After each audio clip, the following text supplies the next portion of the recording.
Hello lovely people and welcome back to my channel.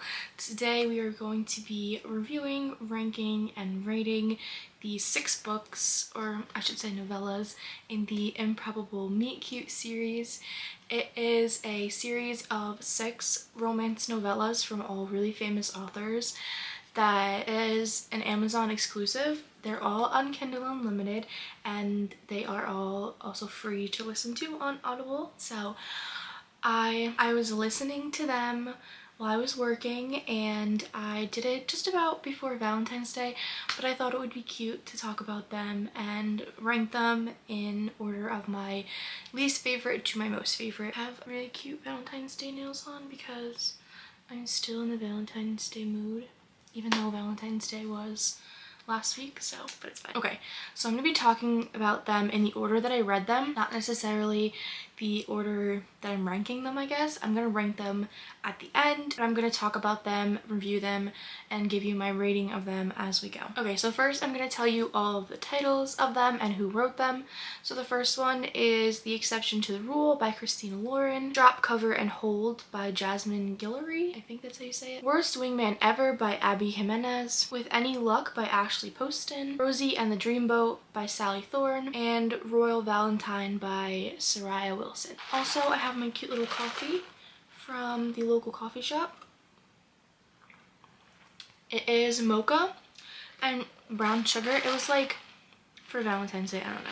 So the first one I read was The Exception to the Rule by Christina Lauren.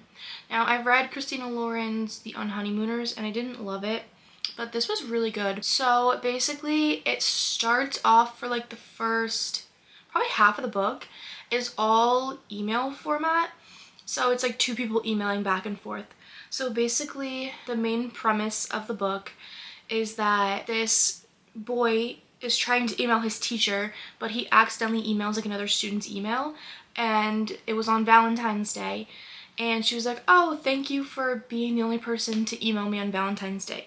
So they make it a thing to email each other every single Valentine's Day, and that's the only day of the year that they talk, and they only talk through email. They also make it a rule to not divulge any information, so they don't know each other's names. They know that they grew up in the same vicinity because they had like close area codes in California of like the schools they went to, but they make these rules that they don't tell each other what college they go to, they don't tell them their major, they don't tell each other really anything about their families. They like talk about how many siblings they have and they talk about other big life events, but they don't say anything specific. So they do this starting, I believe it was either her freshman or sophomore year in high school, but it was his junior or senior year.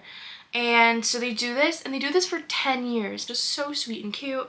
I gave this one 5 stars. It was honestly a really great start to this little series. I was freaking out because it was so cute. The next one I read was Drop, Cover, and Hold On by Jasmine Guillory. I did not like this one that much. I thought it was kind of weird.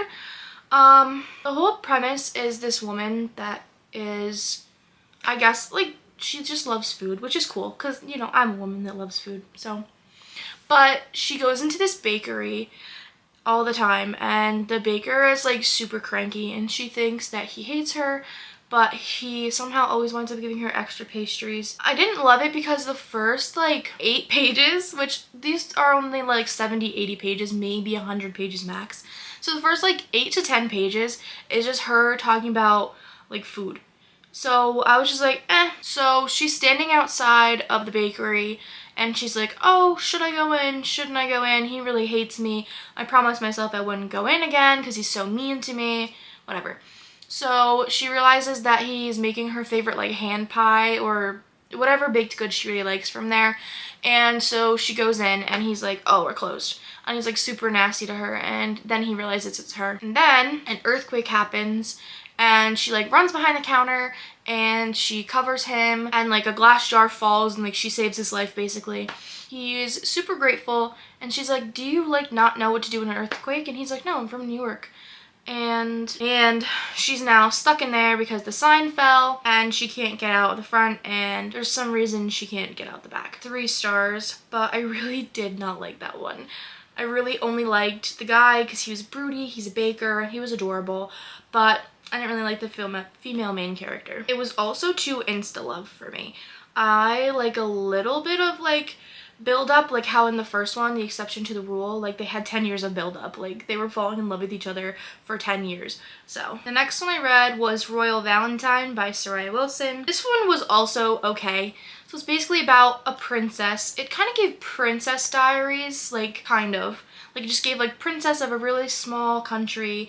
She was in Rome and she just wanted to have like 2 days where she just felt like a normal girl, and she switched places with her American, I think it was her American like assistant or intern or like someone that was with her. So they swapped places and she goes out and goes to have a day, but she accidentally takes like 3, I think it was Ambien, so like sleeping pills. And she falls asleep on like the steps of some famous something in Italy, and she wakes up in this random guy's apartment. So I gave that one 3 stars as well, because again, I don't love that insta love and I just didn't feel like I loved either of the characters that much. The next one that I read was With Any Luck from Ashley Poston. So I've never actually read anything by her, but I do have The Dead Romantics and The 7-Year Slip, which I've heard such good things about, and I think I really fell in love with her writing in this. So the main character says that they have a curse with love and that she's super unlucky even though her last name is Love. She said that her whole, like all the women in her family have really bad luck with love, that whenever she kisses somebody, they find their soulmate the next day, and she goes through and tells you like all of these instances that it's happened. It's actually kind of crazy.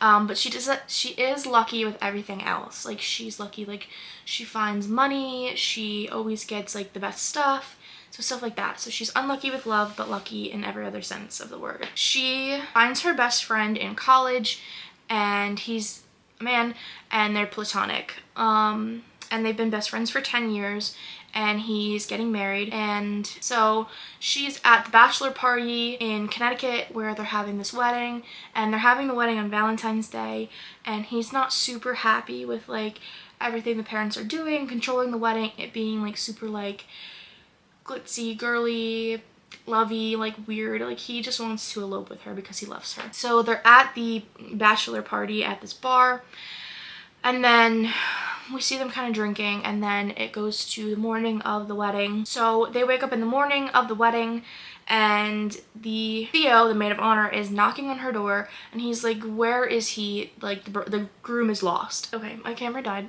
so I don't know where I left off, but anyway, it's giving The Hangover because she lost the groom on the bachelor party. Anyway, I gave that one 4 stars because there were parts of it where I didn't love, but I did really like the ending. The next one that I read is Rosie and the Dreamboat. So this one starts off with 2 sisters on Valentine's Day going to a spa. So Rosie is taking her sister to the spa to celebrate her sister's big promotion as a lawyer. And the whole premise basically is that their grandmother told Rosie that when she finds her husband, she will know within the first few seconds.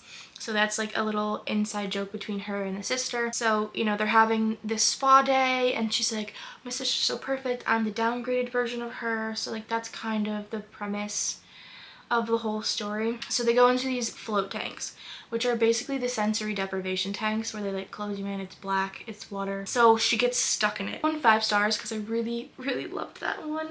It was actually adorable. Also, look at this light. So much natural lighting. Which I never get in this room because the sun comes up like the other way. So this light. The last one was Worst Wingman Ever by Abby Jimenez, and I've heard such good things about Abby Jimenez, and I really want to read some of her books because I really loved this novella. So it's dual point of view, so the female main character and the male main character.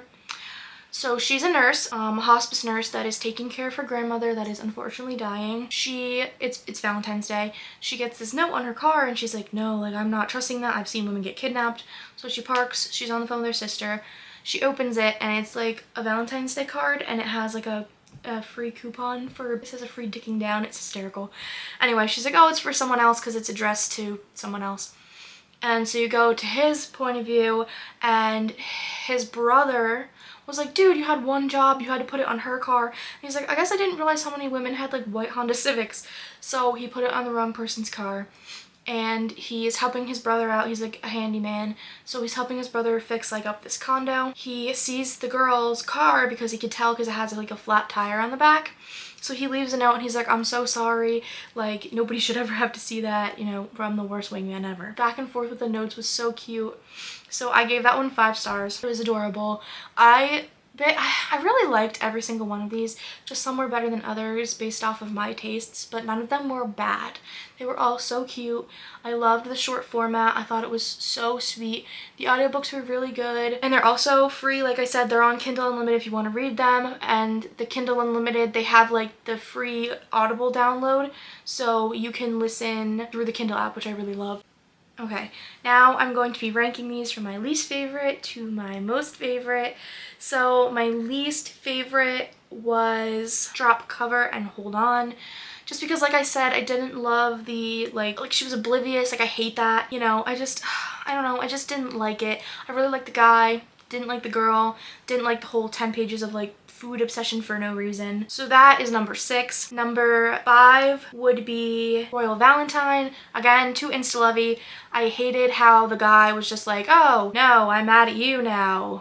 Like that made me angry. I don't know. Number 4 would be With Any Luck. That one again was really cute. I liked the whole Hangover vibes and the whole role reversal of the man being the maid of honor and the woman being the best man. I thought that was cute. I liked their last names, Luck and Love. Number 3 would be Worst Wingman Ever. Again, I liked how they were bantering through the notes.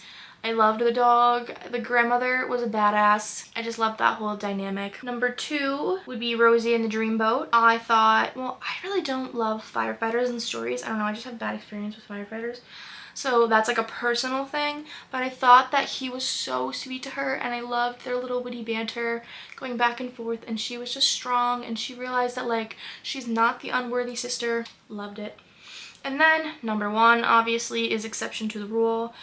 I just adored their emails. Their banter was by far the best.